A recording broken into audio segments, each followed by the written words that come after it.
He doesn't belong here. Not in first class. The words came out sharp like a blade, slicing through the cabin's hum of polite chatter and clinking glasses. Anna Peterson, the chief flight attendant, didn't whisper it. She said it with her chin raised, her voice firm, her eyes locked on the young boy standing just past the first-class curtain. Her words weren't just cold. They were public, deliberate. They echoed like a verdict, not based on a boarding pass, but on something else entirely. Skin. In that moment. 14-year-old Jason Robinson stood frozen. The luxury of the cabin, soft leather seats, warm gold lighting, and murmured hellos, seemed to dim around him. He clutched his ticket with both hands. Seat 2A, first class, confirmed, earned, paid for. Yet here he was, on trial for daring to sit in a place many decided he didn't look like he belonged. Before we continue, I want to ask, where are you watching this from? Let me know in the comments below. And if this story already has your heart racing, make sure to like, subscribe, and tap that notification bell so you won't miss what happens next. Because trust me, this story's just getting started. It was a crisp autumn morning at Atlanta's Hartsfield-Jackson Airport. Flight 247 to Chicago was fully booked, and first class was already half filled with sharply dressed executives, quiet readers, and tired travelers sipping espresso from ceramic cups. At the gate, Jason had breezed through check-in, just like any other passenger. He was dressed in a navy blazer, charcoal slacks, and polished loafers. A young man on a mission, his destination, a national tech conference in Chicago, where he was scheduled to present an original coding project that had already caught the attention of a few investors.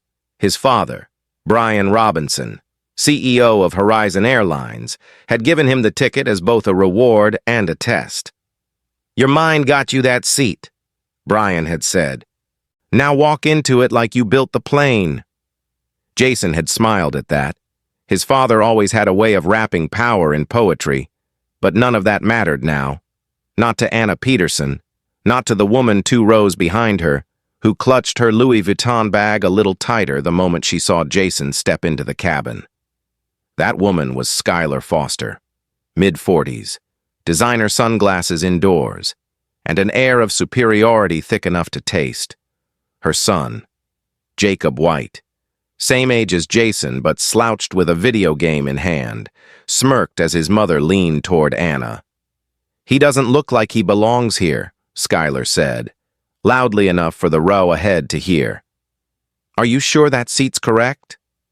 Anna didn't ask for Jacob's ticket, didn't question Skylar's presence, but she turned to Jason and said, "I'm going to need to see that again." Jason handed it over, calm but firm. "It's 2A, he said. "First class." Anna squinted at it, then looked him up and down, her lips curled just slightly. "You sure this wasn't issued by mistake?" Jason felt his stomach tighten. He didn't answer. He didn't need to. His name, the seat number, and the barcode all matched. But Anna wasn't done.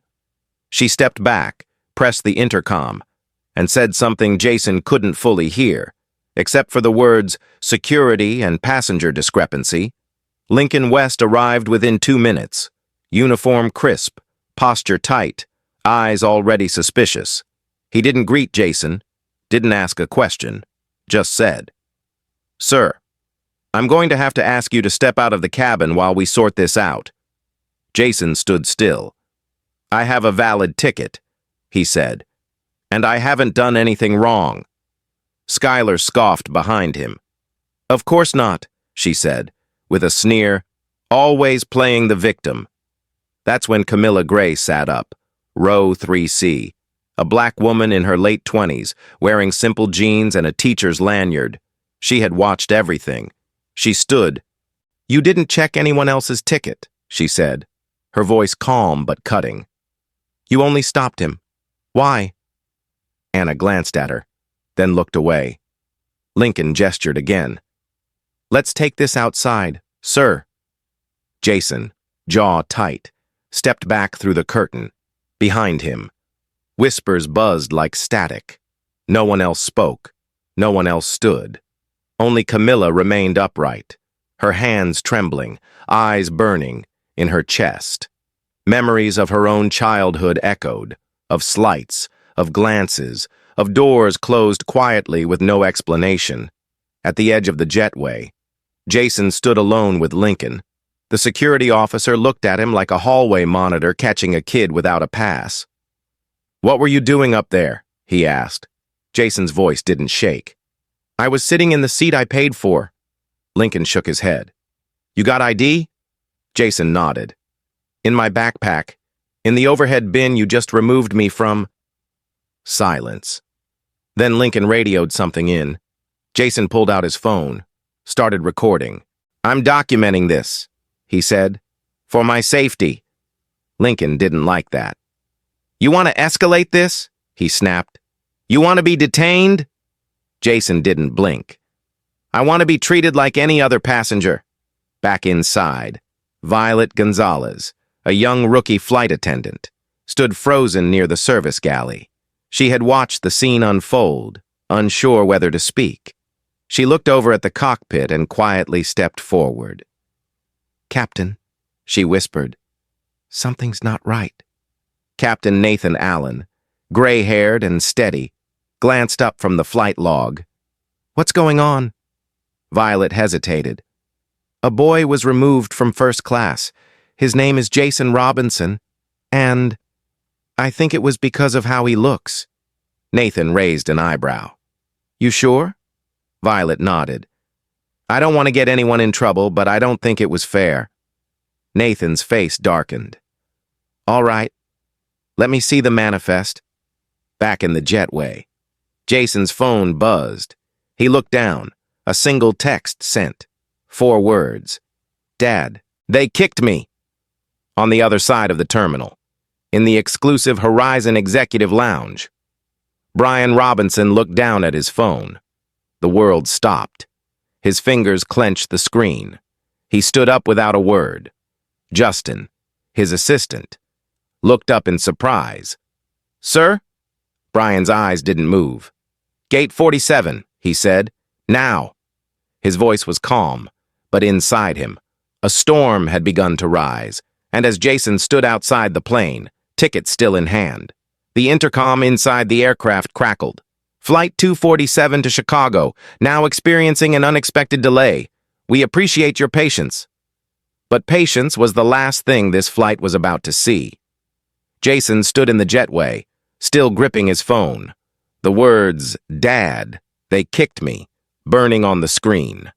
His chest tightened, not just from the humiliation, but from the sheer absurdity of it all. That despite doing everything right, being polite, respectful, dressed in his best, with a confirmed boarding pass in hand, he was still being treated like a threat. Lincoln West paced a few steps away, his security badge catching the light as he radioed someone from dispatch. "Yeah," he muttered. "Possible fraudulent ticket. Young male, mid-teens. We're sorting it out." Jason didn't look up, but he heard every word. "Fraudulent," he repeated, barely loud enough for himself to hear. There was no apology, no recheck, just assumption, just judgment. Anna appeared in the doorway again, arms folded, standing like a gatekeeper. "You understand this is standard protocol," she said flatly, as if repeating a line she'd rehearsed. Jason lifted his head and stared directly at her. "Then why wasn't anyone else removed?" Anna stiffened. "Your ticket flagged our system," she said quickly, avoiding eye contact, but before she could continue, another voice rose behind her, this one louder, sharper. "You didn't ask for my ticket," Camilla Gray said, stepping into view from inside the cabin. "Or his," she added, pointing to an older white man now ducking his head. "Or hers," motioning toward a woman sipping champagne. "You went straight to him. Why?" Anna's nostrils flared. "This isn't about race," she snapped. "It's about procedure."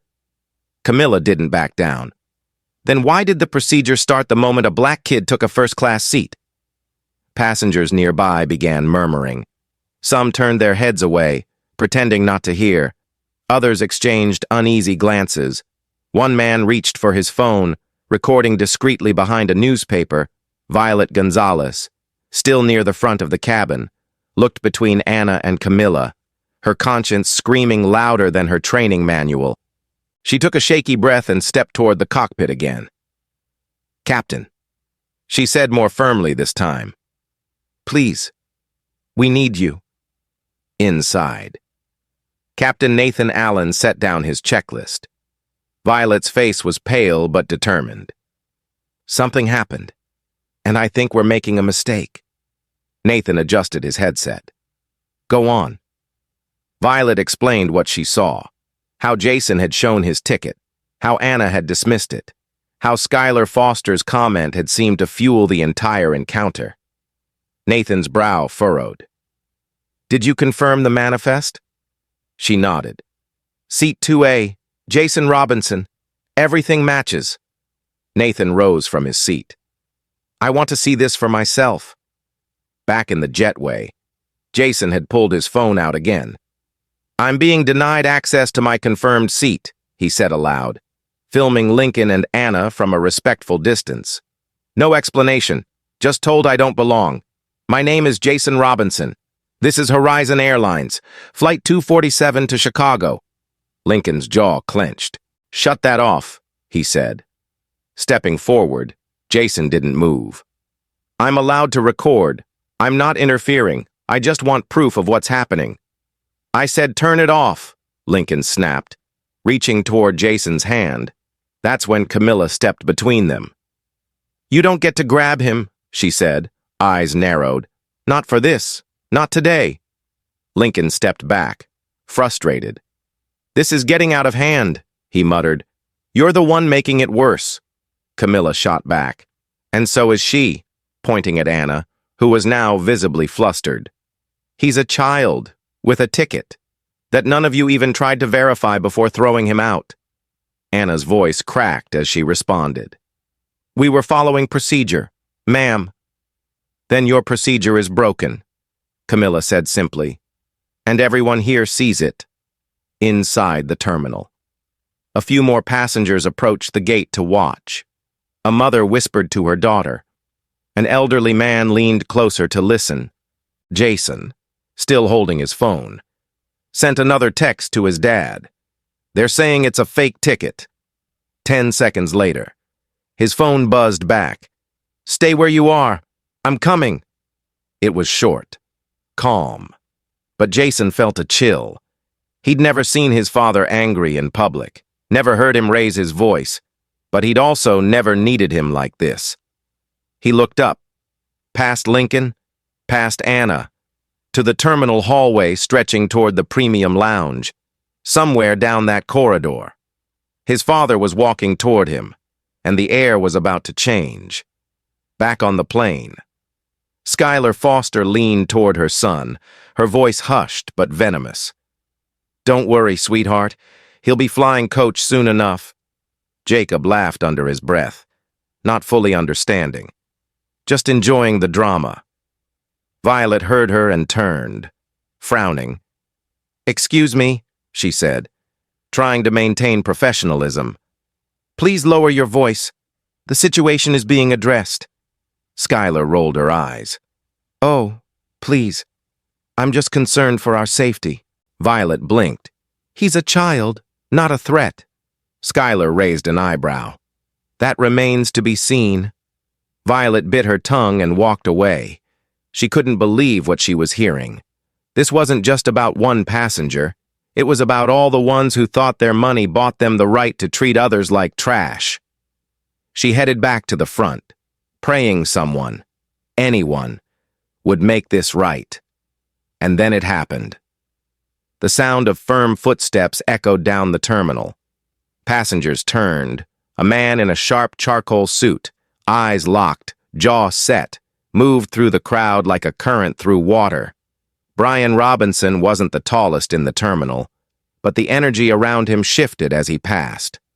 People moved aside, Justin, his assistant, trailed behind, trying to keep pace. Brian didn't say a word. Didn't need to. When he reached gate 47, he stopped. His eyes swept across the scene, Jason in the jetway, Camilla by his side, Lincoln standing like a schoolboy caught in the wrong, Anna frozen mid-sentence, Skylar watching smugly from the cabin. And then Brian spoke, not with anger, but with precision. "What exactly is going on here with my son?" Anna blinked, as if she hadn't heard. Lincoln turned pale. Camilla smiled softly. Jason's lips parted, but no sound came out. The silence that followed felt heavier than noise, because for the first time that morning, power had just shifted, and the reckoning had begun. Brian Robinson didn't need to raise his voice. The moment he stepped fully into the gate area, his presence alone silenced the room. Every eye shifted toward him, some with curiosity, others with dread, but no one, not Anna, not Lincoln, not Skylar, could look away. Jason stood just behind Camilla, his eyes wide as his father approached, suit crisp, gaze unwavering. Lincoln instinctively stepped back, as if some part of him had already realized what was coming. Anna tried to collect herself, quickly smoothing her uniform and clearing her throat. "Sir," she began, her voice unusually soft. "This situation is under control. The passenger's ticket appeared to be—" "That passenger," Brian interrupted, gesturing toward Jason without turning his head, "is my son." The words dropped into the air like a gavel striking hardwood. Audible gasps followed. Anna's mouth fell open, then shut again. Her composure cracked. Skylar stiffened in her seat, while Jacob's face drained of its smug amusement. Lincoln blinked, then glanced sideways, suddenly unsure where to stand. Camilla, arms folded, allowed herself a quiet smile of satisfaction. Jason, who had been holding in every emotion since being escorted out, looked at his father not just with relief, but with renewed dignity. He had held his ground, and now, the ground was shifting. Brian stepped forward, speaking with the clarity of a man used to command, not because of arrogance, but because of earned authority. "I received a message from my son," he said to no one and everyone. "He told me he was removed from his seat. Seat 2A, a confirmed first-class seat that I personally purchased for him. And yet, instead of being welcomed, he was interrogated, humiliated, threatened."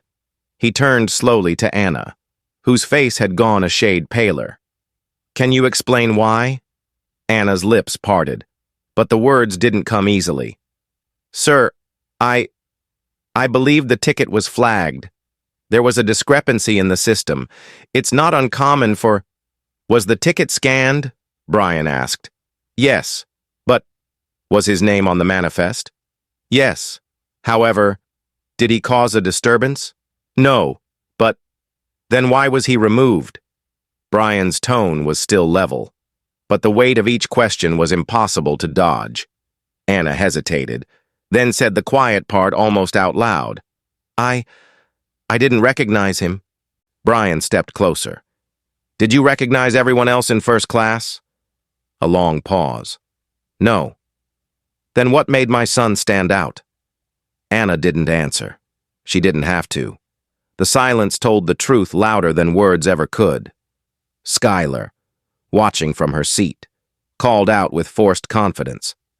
"With all due respect, Mr. Robinson, perhaps you're overreacting. We were all just trying to follow procedure.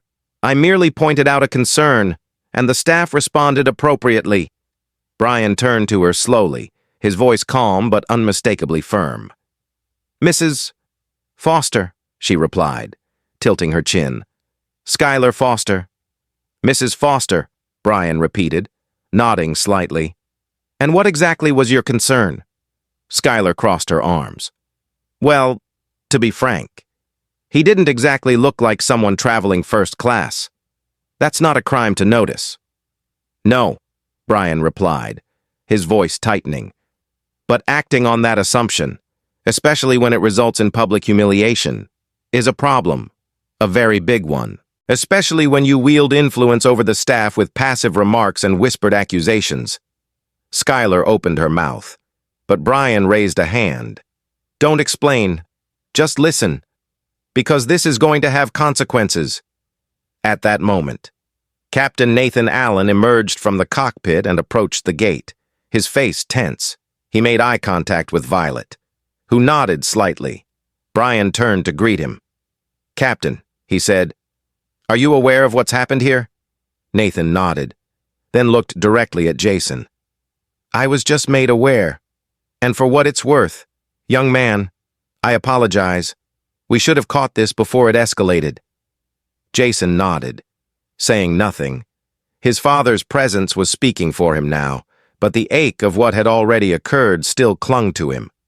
Nathan looked to Brian. "I've verified the manifest. The ticket was valid. No red flags. There's no reason he shouldn't have been seated in 2A. This was a misjudgment, and a serious one." Brian exhaled slowly, then looked to Lincoln. "Your security, correct?" Lincoln nodded. "Yes, sir." "Do you understand who I am?" Lincoln's throat moved as he swallowed. "Yes, sir." "Then you should understand that you don't lay hands on a minor passenger without verifying facts." My son complied.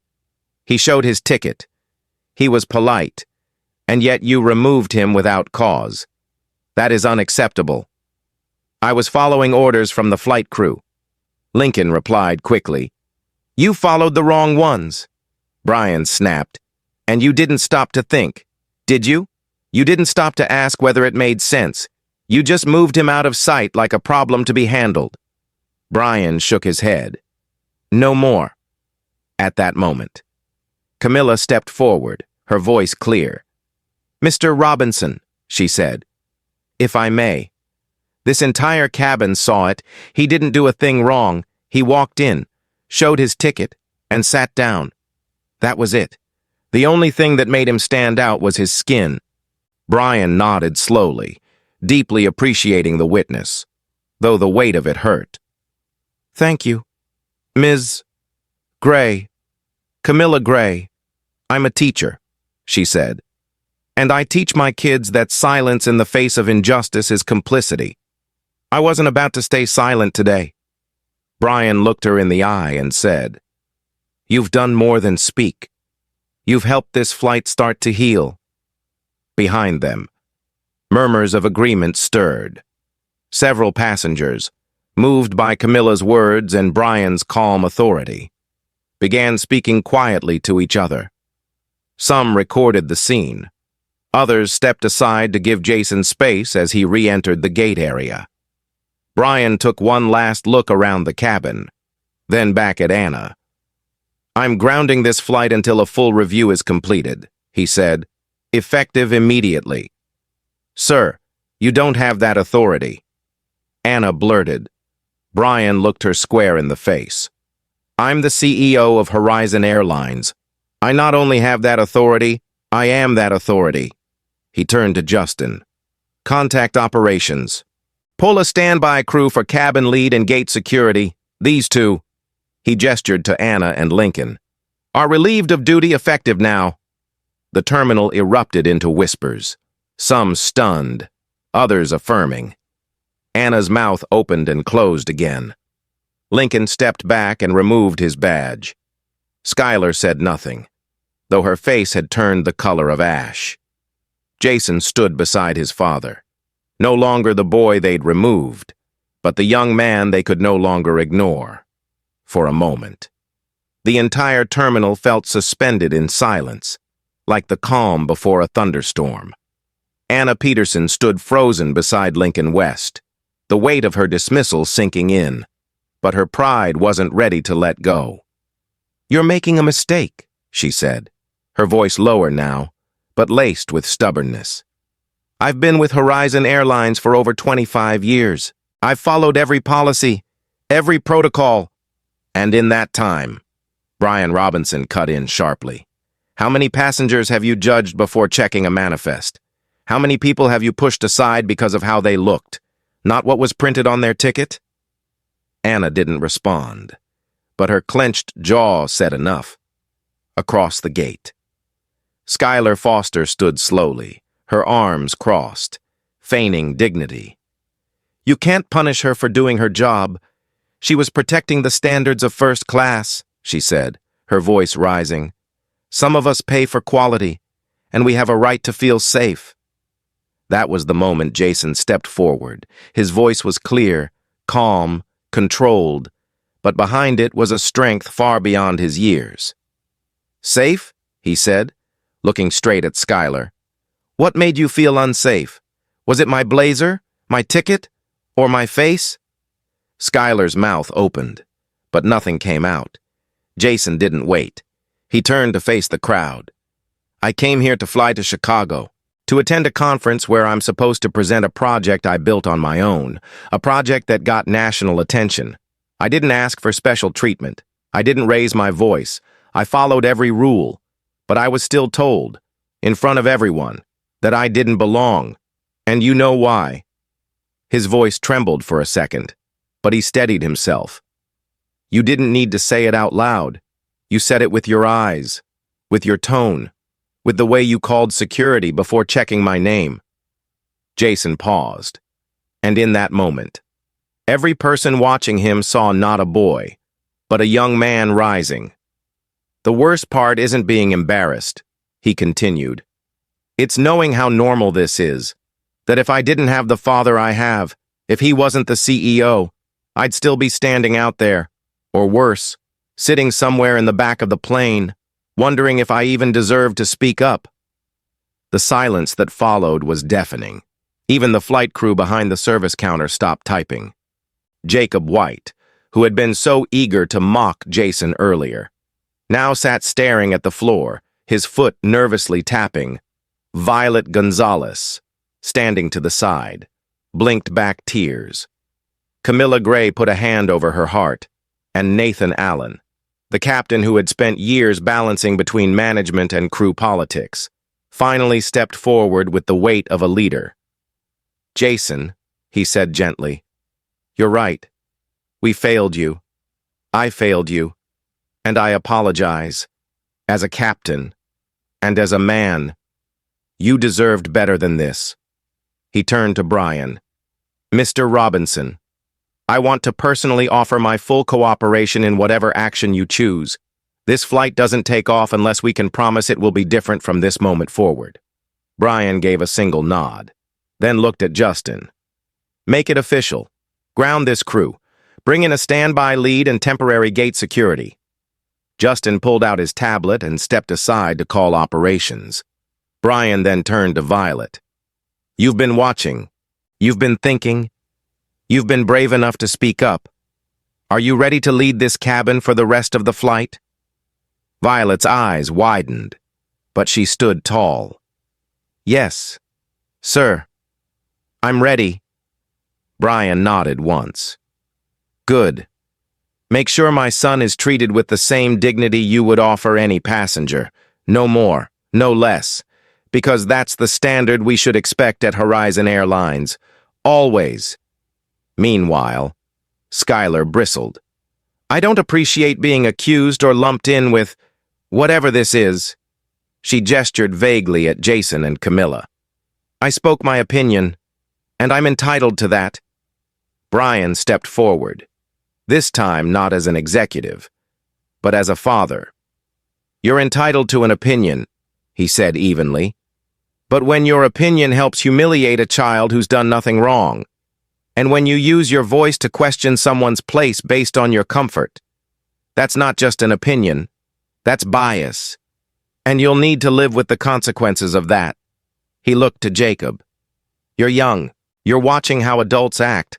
I hope you remember this moment and choose better than the example you were given. Jacob met Brian's gaze, and for the first time, he didn't smirk. He nodded. Barely. But it was there. Camilla, moved by the shift, turned to Jason. You changed the room, she whispered. Jason gave a small smile.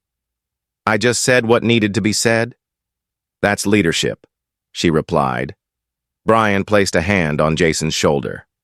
Son, what you did just now, that's braver than anything I've done in a boardroom, and I've done a lot. Jason smiled but said nothing. There was still so much to process. But for the first time since he was pulled from the cabin, he felt not just seen, but understood. Captain Nathan turned to the waiting passengers. Ladies and gentlemen, he announced, we will be experiencing a delay as we recrew the flight. I thank you for your patience and your attention to what has just occurred. We are committed to doing better. Today is where that starts. Applause broke out. It wasn't thunderous, but it was real. A slow, deliberate acknowledgement that something had shifted. Not just in policy, but in people. As the replacement staff began arriving, Violet received her updated assignment from operations. Justin gave her a supportive nod. You've got this. She smiled. I'm not just doing this for Horizon, she said. I'm doing it for Jason. Skylar and Jacob were allowed to remain on the flight, not out of forgiveness, but because Brian believed in confronting ignorance with truth, not exile, but as they reboarded. Skylar walked silently, her posture stiff. Jacob glanced at Jason, paused, and said quietly, I'm sorry. It wasn't much, but it was something. And Jason, always his father's son, nodded once. Thank you. As the cabin filled again, the energy felt different, not perfect, but changed. And in the air that followed, a question lingered, not just for the crew or the passengers, but for everyone watching the story unfold. What kind of world do we want at 3,000 feet? And what are we willing to do to get there? As the flight crew shift took place and the gate filled with murmurs of disbelief and quiet applause, Anna Peterson stood to the side of the jetway, eyes sharp, arms crossed, mouth drawn into a bitter line, stripped of her authority, stripped of her uniform's assumed power. She was no longer the voice passengers obeyed. She was the example being removed, and she wasn't going quietly. You'll hear from my union, she snapped, stepping toward Brian with her badge clutched in one fist. You can't fire me for doing my job. I followed airline protocol. Brian turned to face her, his expression calm, unmoved. Anna, he said, voice like steel wrapped in velvet. You weren't fired for doing your job. You were removed for doing it with prejudice, for using protocol as a shield for personal bias, and for making a decision that publicly humiliated a child. Anna's lip trembled, not from remorse, but from fury. I've served this airline longer than you've been CEO. I've seen more entitled passengers than you can imagine. I know what first class is supposed to look like. He didn't fit the profile. That was it. The mask slipping completely. Her words, unfiltered and sharp, echoing into the air like a confession. And in that moment, whatever defense she might have clung to evaporated. Lincoln West stood nearby, awkwardly silent, now fully aware that no one was coming to defend him. His earpiece crackled, and he removed it without a word. Justin Martin approached, holding a clipboard from operations. You've both been officially relieved pending internal investigation, he said professionally, offering no smile, no sympathy. You can wait here for a representative or leave the terminal, your choice. But this incident is now part of a formal record. Lincoln nodded once and backed away, his bravado gone. Anna turned and stormed off toward the staff hallway, her departure unnoticed by most and remembered by everyone. Meanwhile, Skylar Foster was doing her own kind of damage, reboarded in first class. She moved like royalty denied her crown, tossing glances of disdain at other passengers and whispering into her phone with dramatic flair. Yes, it's ridiculous, she muttered loudly enough for others to hear. The CEO's throwing his weight around, the staff's terrified of him, and now the entire flight's been delayed over some sob story. She turned to a woman seated beside her and said, It's all PR. He's just grandstanding. But her words, once effective in boardrooms and brunch tables, now landed with a hollow thud. The woman beside her, a silver-haired grandmother with reading glasses, didn't even respond, just turned away. The court of public opinion had shifted, and Skylar was no longer in control. In the rear galley, Violet Gonzalez reviewed her notes, adjusted her uniform, and took a deep breath. She was now acting chief flight attendant, a position she never expected to hold, especially not under these circumstances. But the responsibility didn't frighten her, it focused her. She walked the length of the first-class cabin with quiet confidence, checking passenger names, greeting each with respect, and stopping at seat 2A. "Mr. Robinson," she said, with a soft but steady voice. "We're honored to have you aboard. If there's anything you need, anything, you let me know." Jason nodded, his voice low. "Thank you for standing up earlier." Violet smiled. "You stood up first. I just followed." In coach, Camilla Gray sat beside a college student who had recorded the confrontation on his phone. "You uploading that?" she asked. He nodded. "Already done. People need to see this." Camilla exhaled. "I'm a teacher. I'm used to watching kids get overlooked. But this was different. He was doing everything right. And still," her voice trailed off. "I've seen what happens when no one says anything," the student replied. "Not this time." Around them, other passengers whispered, not in gossip, but in quiet reflection. An elderly man mentioned how his grandson had been followed around a store for wearing a hoodie. A middle-aged woman nodded, saying, "It's not just the police. It's everywhere, even at 30,000 feet." For the first time, it felt like people were beginning to connect the dots, that this wasn't an isolated event, but a symptom of something bigger. Back near the gate, Justin finished his final report and returned to Brian, who stood by the jet bridge entrance, arms folded. "Crew's been reassigned. Captain Allen's in full cooperation. Flight's cleared to depart." Brian nodded but remained still. "What's on your mind?" Justin asked. Brian looked out the window, watching a plane taxi down the runway. "I've spent my whole career building this airline," he said. "I fought to get into boardrooms where I was the only face like mine. I told myself change would come with time and policy. But I just watched my son get stripped of his dignity in front of strangers, by people wearing our uniform." Justin's voice lowered. "And yet you're still standing, still leading." Brian turned toward him. "Because I have to. Because he needs to see me fight for him. And because if we don't set the standard now, someone else will set it for us." He looked toward the gate. No more shadows. No more silence. As boarding resumed, Jason looked out the window from his seat in 2A. Watching ramp agents load luggage below, he thought about everything that had just happened. Not just the shame, but the voices that rose with his Violet, Camilla, even Captain Allen, people who didn't have to speak, but did. People who reminded him he wasn't alone. His phone buzzed, a text from his dad. "Proud of you. Be bold in Chicago." Jason smiled faintly, then looked up as a familiar face stepped into the aisle. Jacob White, guided by his mother to their seats nearby. Jason glanced at him.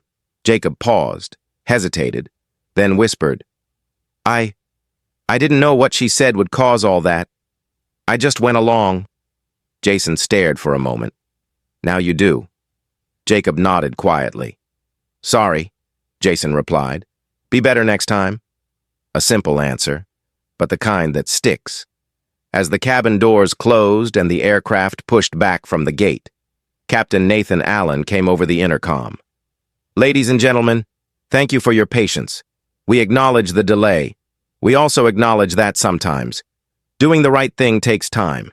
Horizon Airlines is committed to treating every passenger with dignity and fairness. Today was a reminder and a lesson. Thank you for flying with us." A few claps followed, then a few more. Soon. A wave of applause spread through the plane, not out of obligation, but out of shared recognition. In Seat 2A. Jason closed his eyes and exhaled, not in defeat, but in peace.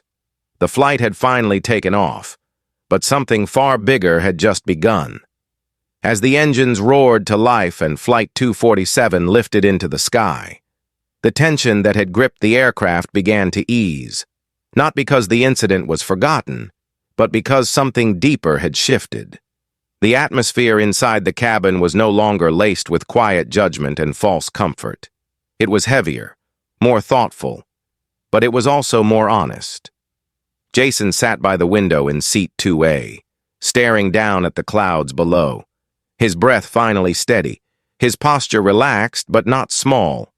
He wasn't shrinking into himself anymore. He wasn't wondering if he should have done something differently. The storm had passed, but he had weathered it. And more than that, he had spoken through it, across from him. Violet Gonzalez made her rounds with the drink cart, her steps more confident than when she first boarded the flight as a rookie.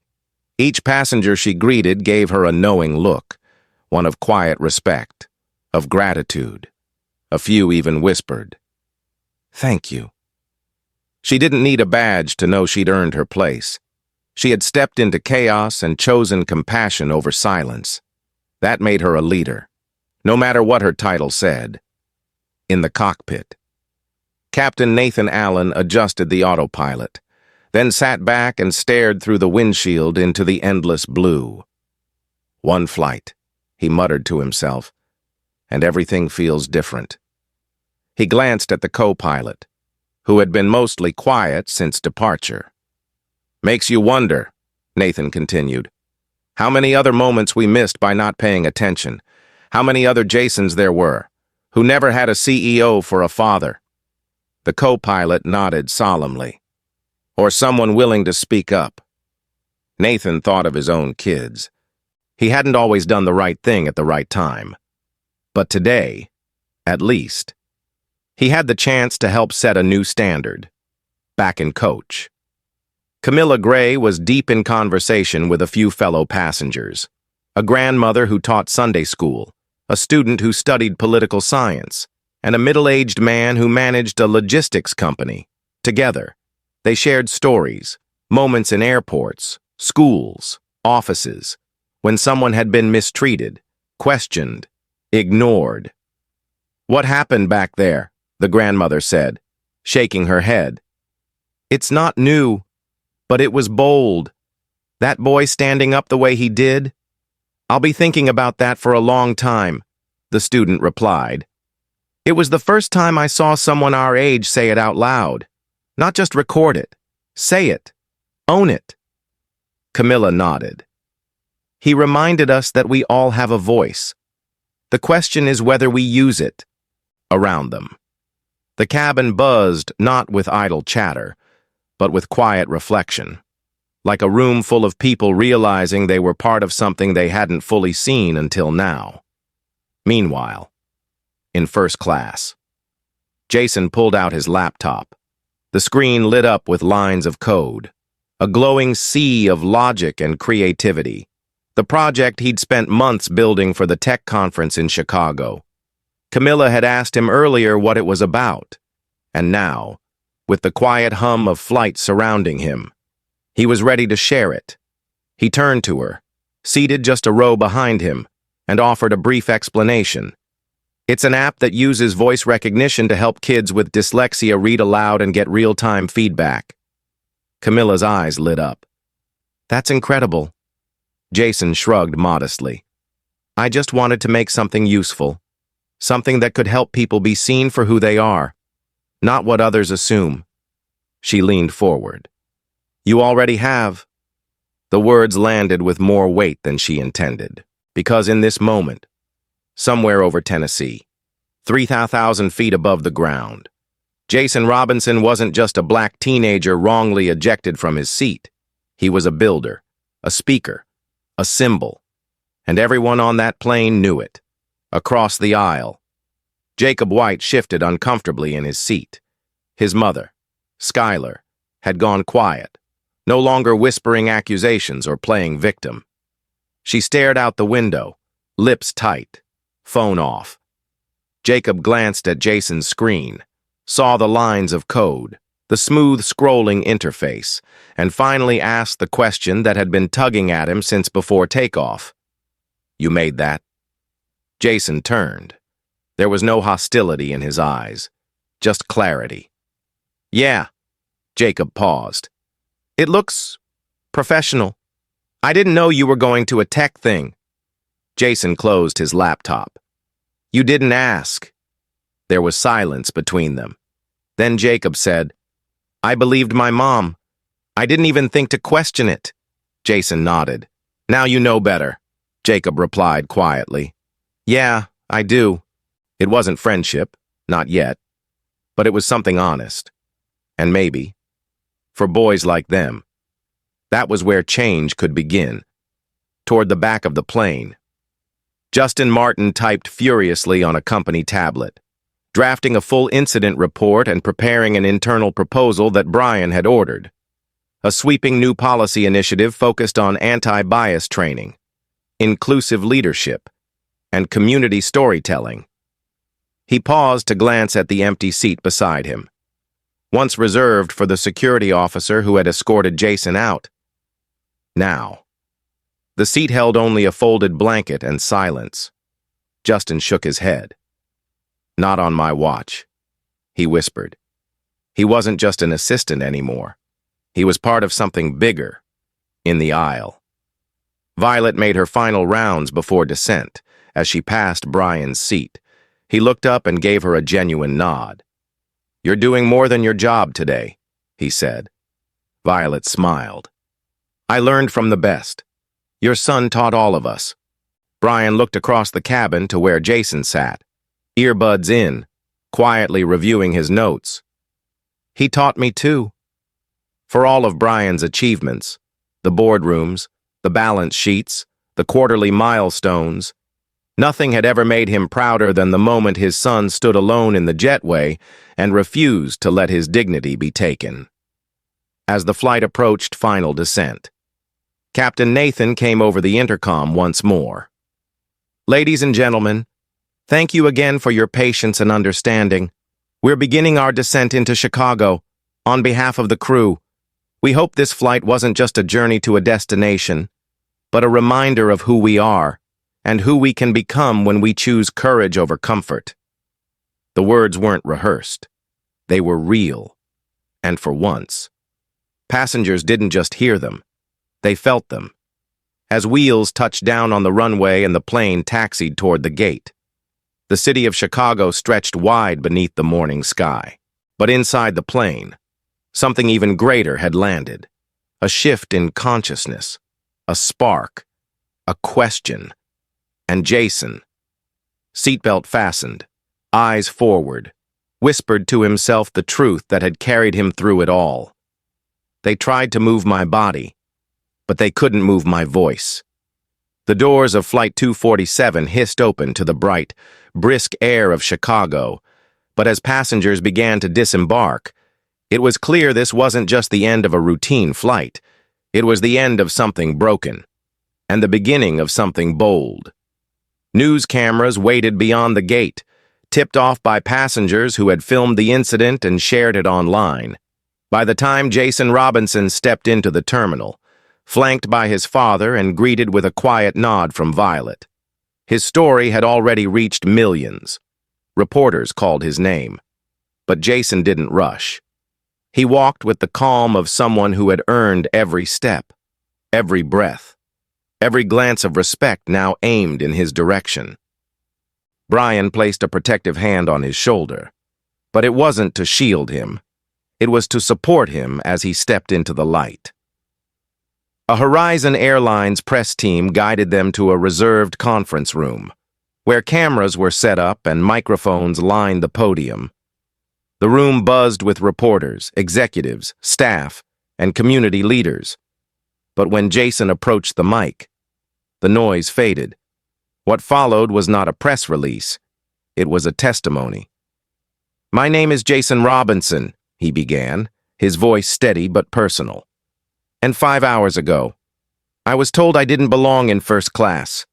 Not because of my ticket, not because of my behavior, but because of what I look like." The room was silent. Jason continued.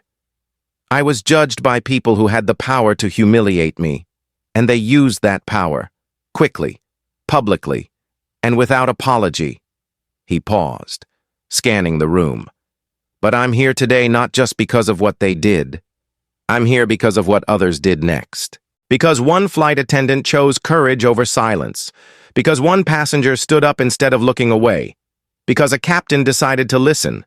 And because my father, a black man who had to fight his way to the top of a company, refused to let his son be silenced." Brian lowered his head slightly. Emotion held tight behind his eyes. "This story isn't just mine," Jason said. "It belongs to every kid who's ever been doubted, every person told they were in the wrong seat. And it's proof that when people speak up, things can change." The applause that followed wasn't polite. It was powerful, raw, extended, heartfelt, and as the cameras captured it all, Brian stepped up to the podium, not as the CEO of Horizon Airlines, but as a father and a leader ready to turn pain into purpose.